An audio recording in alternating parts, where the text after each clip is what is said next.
भाजपा शिष्टमंडळाची जिल्हा अधिकाऱ्यांना भेट.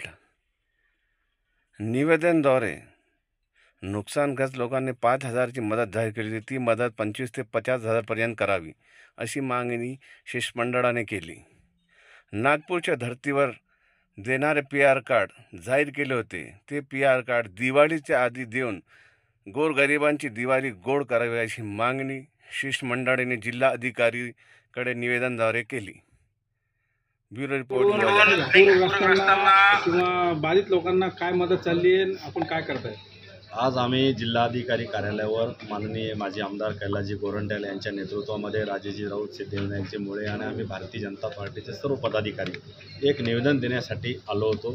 ते निवेदन जिल्हाधिकारी साहेबांना दिलं आणि तुम्ही भारतीय जनता पार्टीच्या माध्यमातून काय मदत केली आपदग्रस्तांना असा प्रश्न विचारला.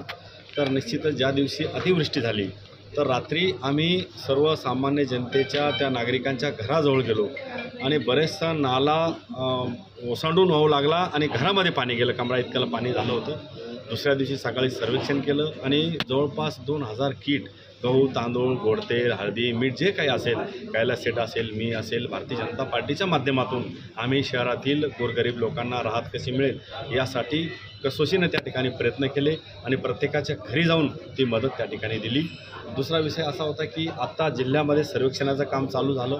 5,000 रुपये शासनाने पहिले आपदग्रस्तांना जाहीर केले, परंतु आम्ही आत्ता जे जिल्हाधिकारी साहेबांना बोलल्याप्रमाणे त्यांनी सांगितलं की 10,000 रुपये आम्ही देणार आहोत, परंतु किमान 25,000 ते 50,000 रुपये शेतकरी असेल, शहरातील नागरिक असेल अशा लोकांना राहत म्हणून, मदत म्हणून त्या ठिकाणी मिळाली पाहिजे अशा प्रकारची मागणी देखील आम्ही त्या ठिकाणी केलेली आहे.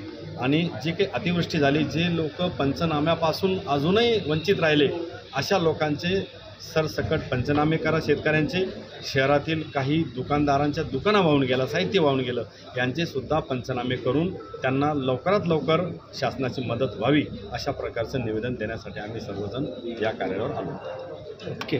भारतीय जनता पार्टीच्या वतीने आज सन्मान्य कलेक्टर मॅडमला, सन्मान्य भास्कररावजी दानवे, सन्मान्य राजेजी राऊत आणि जालना शहराचे आमचे सर्व नगरसेवक एक 2-3 निवेदन आज मॅडमला दिलेलं आहे.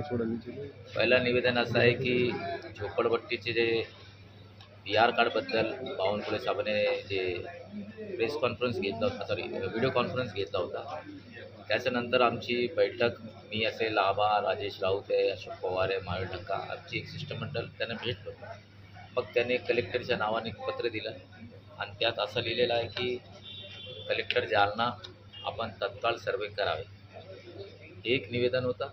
दुसरा निवेदन असं होतं की अतिवृष्टीमध्ये महानगरपालिकाला लोकांना पैसे देण्या, म्हणजे ज्याचं घर पडला किंवा ज्याचं नुकसान झाला त्याला पैसे देण्याची तरतूद नाही आणि आपत्कालीन व्यवस्थापन जे आहे ते शहराच्या लोकांना देऊ शकत नाही. असे 2 मॅटर. तरी शासनाने 5 किंवा 10,000ची त्यांनी देणार असं आम्हाला कलेक्टर मॅडम बोलले. आम्ही विनंती केली कलेक्टरला की 10,000ने काय होत नाही, कमीत कमी 25 किंवा 50,000 आपण द्यावे.